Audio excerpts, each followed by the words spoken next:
La blessure du rejet, c'est l'une des plus douloureuses et pourtant, c'est souvent celle qu'on ne voit pas. Elle peut naître très tôt, parfois même avant la naissance. Un enfant non voulu ou simplement désiré d'un autre sexe, et déjà l'âme ressent « je ne suis pas à ma place ». Le rejet, ce n'est pas une douleur brutale comme celle de l'abandon. C'est une douleur constante, silencieuse, présente tous les jours, mais qu'on apprend à cacher. C'est comme une petite voix intérieure qui répète « tu n'es pas assez bien, tu n'es pas comme les autres, tu n'as pas ta place ». Dans l'enfance, cette blessure se manifeste très tôt. L'enfant qui la porte est souvent mis de côté, incompris ou harcelé à l'école. Il se met au fond de la classe, il observe, il se tait. Parce qu'il a appris qu'en se faisant petit, il souffre un peu moins. Plus tard, il essaiera de ressembler aux autres, de faire comme eux pour s'intégrer. Il s'adapte, il imite, il sourit, même quand il a mal.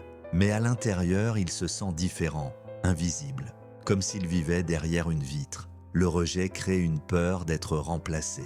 Alors, il se compare sans cesse. Dans une relation, il se demande « et si l'autre trouvait mieux que moi ? Et si je n'étais pas assez ?»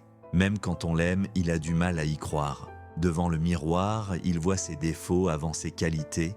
Il se juge, se critique, cherche toujours le petit détail à corriger. Quand il prend un selfie, il le refait 10 fois, 20 fois, juste pour ce petit angle, ce cheveu, ce regard, parce que son image devient le reflet de ce qu'il croit valoir. Avant un rendez-vous, il vérifie tout, la tenue, les cheveux, l'odeur, la maison, jusqu'à se brosser les dents plusieurs fois ou mâcher des chewing-gums par peur de déranger.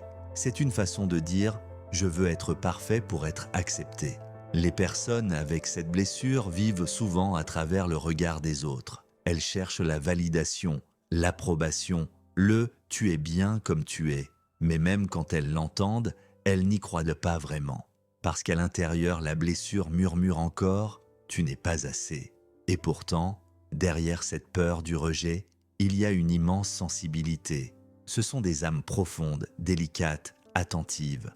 Elles ressentent tout, comprennent les autres sans qu'on leur parle et apportent de la douceur là où tout semble froid. Leur chemin, c'est d'apprendre à se choisir même quand personne ne le fait, à se dire « je suis assez, je mérite ma place, je n'ai rien à prouver ».